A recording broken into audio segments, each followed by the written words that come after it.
The phone crashes to the marble floor as billionaire Richard Holmes collapses in his mansion's grand foyer, clutching his chest in agony. Rain pounds against the floor-to-ceiling windows like bullets, and lightning illuminates his pale, sweating face. His trembling fingers had just heard the words that would haunt this stormy night: "We cannot send an ambulance to your location at this time." Maria Thompson, who had been working as Richard's housekeeper for only 3 days, drops her cleaning supplies and rushes to his side. The 62-year-old man who owns half the city's real estate empire now lies helpless on his own imported Italian marble, gasping for air like a drowning man. "Sir." "Mr. Holmes." Maria kneels beside him, her calloused hands checking his pulse with the practiced care of someone who has seen crisis before. "Stay with me, okay? Just breathe." Richard's eyes dart frantically toward his shattered phone, the screen now black and useless. "The ambulance." He wheezes. "They said, they can't come." "What do you mean they can't come?" Maria's voice cuts through the howling wind outside. She's a small woman, barely 5'3", but her presence suddenly fills the cavernous room with determined energy. "Healthcare workers, on strike." Richard manages between labored breaths. "Blocking, emergency services, in protest." Maria's mind races. She glances toward the enormous windows where the storm rages with biblical fury. Tree branches whip violently in the wind, and she can see that the main road leading to the mansion is already flooding. But what happened next shocked everyone who would later hear this story. "Then I'll get you there myself," she declares with a conviction that surprises even her. Richard's eyes widen. "You can't, it's 2 miles, to the hospital." "Watch me." Maria stands and surveys the room, her cleaning uniform still damp from her earlier work. She spots Richard's winter coat hanging by the door and grabs it, along with a thick blanket from the nearby sofa. "I'm not letting you die in this house, Mr. Holmes. Not on my watch." Little did Richard know that Maria Thompson had carried her own son through 3 miles of rural Mississippi roads when he'd broken his leg at age 7. She might be new to Richard's world of marble floors and crystal chandeliers, but she was no stranger to emergencies. "Maria, listen to me," Richard gasps as she helps him into the coat. "I weigh nearly 200 pounds. You're barely." "Stop talking and save your strength," she interrupts, wrapping the blanket around his shoulders. "Can you stand?" Thunder crashes overhead, shaking the mansion's foundation. In the brief silence that follows, Richard realizes that this woman, this stranger he'd barely spoken to beyond giving cleaning instructions, is his only lifeline. He nods weakly and allows Maria to help him to his feet. Every movement sends lightning bolts of pain through his chest, but Maria's steady grip keeps him upright. She drapes his arm over her shoulder, taking most of his weight despite their size difference. "We're going to take this one step at a time," she says, guiding him toward the front door. "The hospital is 2 miles down Riverside Drive. I know because I pass it every morning on my bus ride to work." But the real shock was still coming. As Maria opens the front door, a wall of wind and rain slams into them with such force that it nearly knocks them both backward. The circular driveway that had looked so elegant just hours before is now a raging river, and the ornate iron gates at the property's entrance have been ripped from their hinges by the storm. "Dear God," Richard whispers, seeing the devastation. Maria tightens her grip on him. "God helps those who help themselves, Mr. Holmes. And right now, that's exactly what we're going to do." She steps into the storm, supporting Richard's weight as they begin their desperate journey into the night. The rain immediately soaks through their clothes, and the wind tries to tear them apart with every step. But Maria's determination burns brighter than the lightning illuminating their path. This decision would change everything, not just for Richard Holmes, but for both of their lives in ways neither could imagine. As they reach the edge of the property, Richard's phone, still lying forgotten on the marble floor inside, loses its last bar of signal. Now there is no turning back, no calling for help, no safety net except for Maria's unwavering resolve and the strength in her weathered hands. The phone screen went black as the device clattered against the marble floor, leaving Richard Holmes trapped in complete silence except for his labored breathing. Maria Thompson stood frozen for a heartbeat, watching the most powerful man she'd ever known reduced to helplessness on his grand foyer floor. "Sir, can you hear me?" Maria knelt beside him, her voice cutting through the storm's fury outside. Richard's eyes fluttered open, unfocused but attempting to find her face in the dim emergency lighting. "The ambulance," he whispered hoarsely. "They're not coming," Maria said firmly, her mind already racing through possibilities. "But I am going to get you help." She rushed to the window, peering through the sheets of rain battering the glass. The sight that greeted her explained everything. Red and blue flashing lights dotted the main road leading to the estate, but they weren't moving. Emergency vehicles sat motionless in what appeared to be a massive blockade. Maria grabbed her phone and quickly searched local news. The headline made her stomach drop: "Healthcare Workers Union blocks all emergency services in protest of hospital closures." The article revealed that paramedics, nurses, and emergency responders had created a human chain across every major road in the county, demanding action after 3 rural hospitals had been shut down in the past month. But here's what really twisted the knife: Richard Holmes owned the company responsible for those closures. "Mr. Holmes," Maria returned to his side, "there's a protest blocking all the roads. The healthcare workers are protesting because..." She paused, seeing the recognition dawn in his pained eyes. "Because of me," he finished, his voice barely audible. Maria had only worked for Richard for 2 weeks, but she'd heard the whispers from the other staff. Born in Guatemala, she'd come to America 15 years ago as a single mother with her daughter Sophia. She'd cleaned offices, worked double shifts at diners, anything to build a better life. When Sophia got sick with pneumonia last year, Maria had spent 3 sleepless nights in the emergency room of Mercy General, one of the hospitals Richard's company had just closed. She could have let karma take its course. Instead, something deeper stirred within her. "Sir, I'm going to carry you to St. Mary's Hospital. It's about 2 miles if we cut through the woods." Maria was already moving, grabbing blankets and water bottles. "You can't. I'm too heavy, the storm." Richard protested weakly. "My daughter Sophia weighs 90 pounds, and I've carried her up 4 flights of stairs when she was sick," Maria said, wrapping him in waterproof coverings. "You're not much bigger than 2 Sophias." As if summoned by her mention of the hospital, the storm outside intensified dramatically. Rain hammered against the windows with such force that the glass seemed to bend inward. The wind howled like a living thing, and through the chaos, Maria heard something that made her blood run cold: the sound of rushing water. She helped Richard to his feet, supporting most of his weight as they made their way to the back door. The moment she opened it, the full fury of the storm hit them. Rain instantly soaked through their clothes, and the wind nearly knocked them both backward. But it was the sight beyond the garden that stopped Maria's heart. Water was rushing down the hillside like a river, carrying debris, tree branches, and anything else in its path. The storm drainage systems had been overwhelmed, turning the usually peaceful landscape into a torrential flood zone.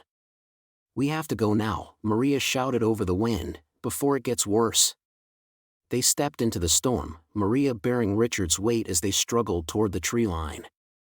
Each step was a battle against the elements, mud sucking at their feet while rain blinded them. Richard's breathing grew more labored with each passing moment. They'd made it perhaps 50 yards when Maria heard it, a deep rumbling sound that seemed to come from everywhere at once. She turned to see a wall of water racing down the hillside directly toward them, carrying uprooted trees and boulders in its devastating path. The flash flood was seconds away from sweeping them both into oblivion. The rain pounds against Maria's face like bullets as she adjusts Richard's weight on her back, his breathing growing more labored with each step.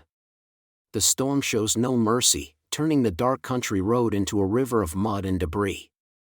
Lightning illuminates their desperate journey in violent flashes, revealing the true horror of what lies ahead. "Maria," Richard whispers, his voice barely audible over the howling wind. "You don't understand what you're risking for me." She grips his arms tighter, her legs burning with exhaustion. "Save your strength, Mr. Holmes. We're going to make it." But Richard's confession comes anyway, spilling out like the rain around them. "I wasn't always like this, you know. Cold. distant. His words catch in his throat. 20 years ago, I had a choice. My company was failing, and I could either save it by cutting healthcare benefits for 3,000 employees, or lose everything. Maria stumbles but keeps moving, her shoes squelching in the deepening mud. The weight of his words hits harder than the storm. I chose the money, Richard continues, his voice breaking. Families lost their insurance. People died because they couldn't afford treatment. And tonight, when I needed help most. He coughs violently.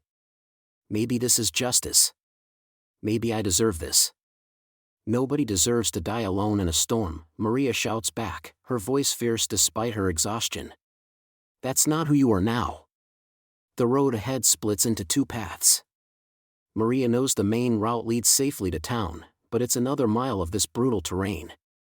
The shortcut through Miller's Ridge would cut their journey in half, but it's treacherous even in good weather. With Richard's condition deteriorating, time is running out. The ridge, she decides, turning onto the narrow path.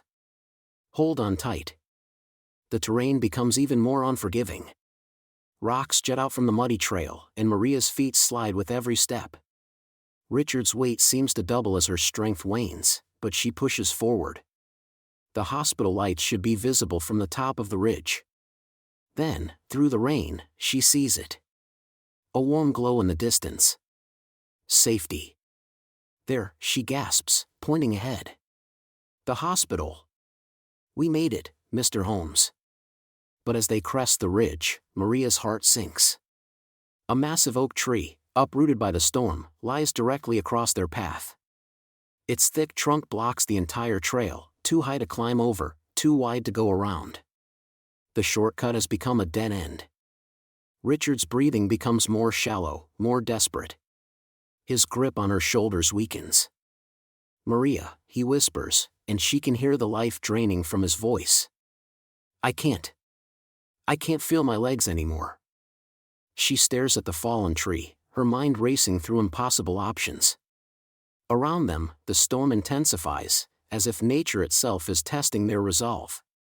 The hospital is so close now, maybe 300 yards, but it might as well be on another planet. Richard's head falls forward against her shoulder, his consciousness fading. Time is running out faster than she ever imagined. What happens next could determine whether this night ends in triumph or tragedy. The fallen tree looms before them like a wooden wall, its massive trunk blocking their path completely. Maria's chest heaves as she adjusts Richard's weight on her shoulders, rain streaming down her face. Her legs shake from exhaustion, but she refuses to let him fall. There has to be another way, she whispers, scanning the darkness for any opening. Richard's breathing grows more labored against her ear. Maria, just leave me. You've done enough. Don't you dare talk like that. Her voice cuts through the storm with fierce determination. We're getting you to that hospital if I have to carry you through hell itself. She spots a narrow gap between the tree's branches and the rocky embankment. It's barely wide enough for one person, let alone someone carrying a full-grown man. But it's their only option. Maria takes a deep breath and begins the treacherous climb. Thorns tear at her uniform, and loose rocks slide beneath her feet. With each step, Richard's dead weight threatens to pull them both down the steep slope. Her shoulders scream in agony, but she pushes forward. I can see lights ahead, she gasps, hope flickering in her voice. Just as they clear the fallen tree, a voice calls out from the darkness. Hey! What are you doing out here in this storm? Maria turns to see a figure approaching with a flashlight. It's Jake Martinez, a local construction worker she recognizes from the neighborhood grocery store.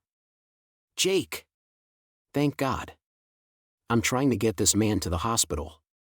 He's having a heart attack. Jake's eyes widen as he takes in the scene, this small woman carrying a man twice her size through the worst storm of the year. The roads are completely flooded. But I know a back trail that leads directly to the hospital emergency entrance. It's rough terrain, but it's our best shot. How rough? Maria asks, though she's already prepared for the worst. Rocky, steep, and muddy as hell. But it cuts the distance in half. Jake moves to Richard's other side. Let me help you carry him. Together, they begin the final leg of their journey. The trail Jake mentioned is more like a goat path, winding through dense brush and over jagged stones. Maria's feet slip constantly in the mud, but Jake's steady presence gives her strength. You know, Jake says between labored breaths, most people would have given up miles ago. What makes this guy so important to you?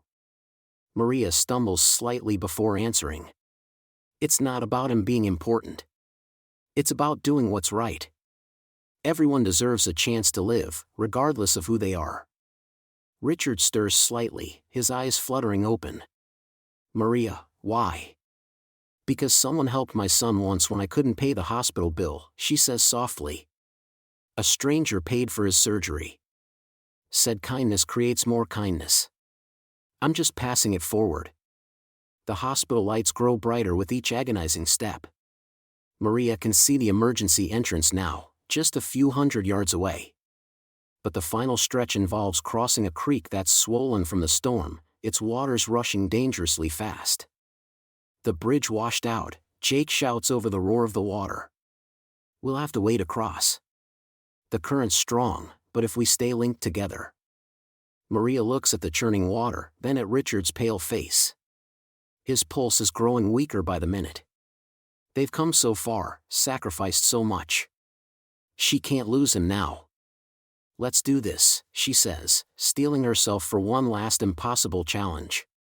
But as they approach the water's edge, Richard's body goes completely limp in their arms, and his breathing becomes so shallow it's barely detectable. The hospital lights seem to mock them from across the raging creek, so close, yet still an eternity away. Maria's legs trembled as she stumbled through the hospital's automatic doors, Richard's weight forcing her to her knees on the polished floor. Help, she gasped, her voice echoing through the sterile corridors. Heart attack. The emergency room erupted into controlled chaos. Medical staff rushed forward with a gurney, their hands gentle but urgent as they transferred Richard's unconscious form. Dr. Sarachin, the lead physician, barked orders while checking his vitals. Get into trauma too, now. Call cardiology. Maria collapsed into a nearby chair, her clothes soaked through, mud caked on her shoes, hands raw and bleeding from cuts she didn't remember getting. A nurse wrapped a blanket around her shoulders. Ma'am, you carried him all this way? In this storm? 2 miles, Maria whispered, watching through the glass doors as they worked on Richard. I couldn't let him die. For 3 hours, Maria waited. She called her sister to check on her children, whispering explanations through exhausted tears. Hospital staff brought her coffee and dry scrubs, marveling at her story. The security guard who'd seen them arrive kept shaking his head. In 30 years here, I've never seen anything like it. When Dr. Chen finally emerged, her expression was cautiously optimistic. He's stable. The quick treatment you made possible saved his life. Another hour, and... She didn't need to finish. Richard awakened 2 days later to find Maria sitting beside his bed, reading a worn paperback novel. His voice came out as a rasp. You're here. Your daughter's flying in from Seattle, Maria said softly, setting down her book.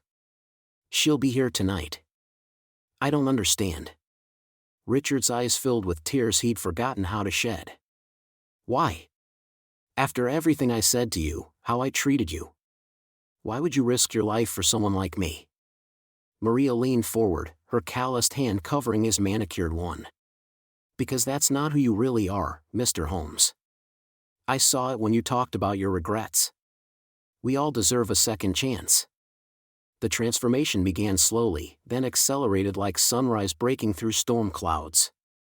Richard started with small gestures, learning the names of every hospital staff member, asking Maria about her children's dreams, really listening to her answers. But his daughter Jessica's visit changed everything. I haven't seen you cry since Mom's funeral, Jessica whispered, holding her father's hand as he recounted Maria's heroic journey through the storm. I haven't felt human since then, Richard admitted. This woman, she carried more than my body that night. She carried my soul back to the light. 3 months later, Richard stood before the city council in the same hospital where Maria had saved his life.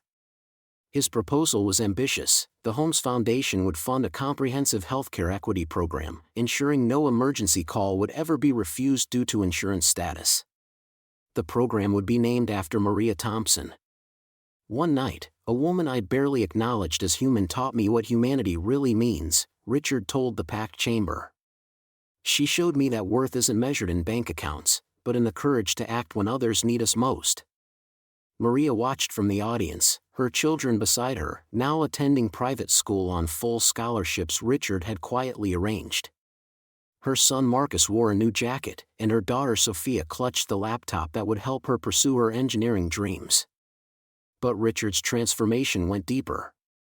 He began volunteering at the community center where Maria used to take her children when money was tight. He funded a mobile healthcare unit that served underserved neighborhoods, remembering how the ambulance had failed him when he needed it most. He restructured his companies to provide living wages and comprehensive benefits, understanding finally that true wealth comes from lifting others up. The night before Maria left to start her new position as director of the Holmes Foundation's Community Outreach Program, a role Richard had created specifically for her, they met one last time in his study.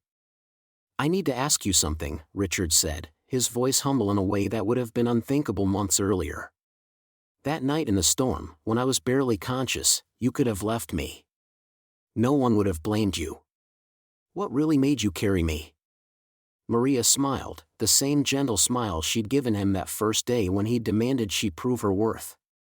"My grandmother used to say that we're all connected by invisible threads. When one person's thread is about to break, we have to hold it steady until they can weave it back into the fabric. That night, Mr. Holmes, your thread was breaking. I just held on until you could find your way back." Richard nodded, understanding flooding his features. "And now? Now your thread is stronger than ever, and you're helping hold up others." Maria gathered her coat. "That's how it's supposed to work." 6 months later, Richard received a letter that made him weep with joy. The Holmes Foundation's mobile health unit had prevented 17 emergency transport refusals, and Maria had been named the state's Community Hero of the Year. But the greatest gift came in the letter's final lines: "My children ask about their Uncle Richard every day. You're always welcome at our dinner table. The door is always open for family." As Richard folded the letter carefully, he realized Maria had carried him to more than just physical safety that stormy night. She'd carried him home to his own humanity. And in doing so, she'd shown the world that the most powerful force on earth isn't money or status, it's the simple decision to care for one another, especially when the storm clouds gather and we all need someone to light the way. Sometimes the greatest wealth is found not in what we own, but in who we choose to become when everything else is stripped away.